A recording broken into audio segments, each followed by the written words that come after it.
How to count blocks quickly and accurately in a drawing using the Count and Quick Select features with step-by-step.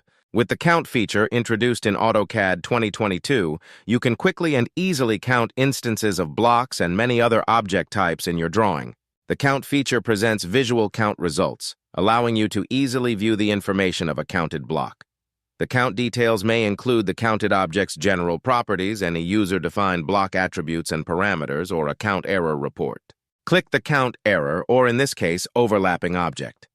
AutoCAD zooms in to the block instance with the detected error. Examine and remove the overlapping block.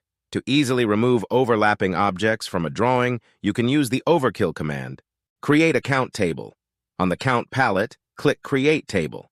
Select the blocks you want to add to the table. In this example, select all blocks and click Insert. Specify an insertion point to place the count table into the current drawing. Count blocks by name, click Home tab, Utilities panel, Quick Select, or at the command prompt, enter QSelect. In the Quick Select dialog box, choose Block Reference from the list, along with the other values as shown below. Click OK. The specified blocks are now selected and included in a new selection set, and an accurate count of the specified blocks is reported in the command window.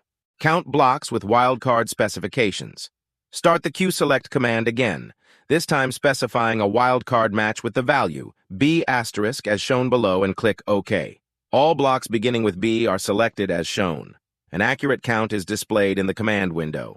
Press Escape to clear the selection set and repeat the operation, except use 4* in the value field and click OK. All instances of blocks are selected, and an accurate count is displayed in the command window.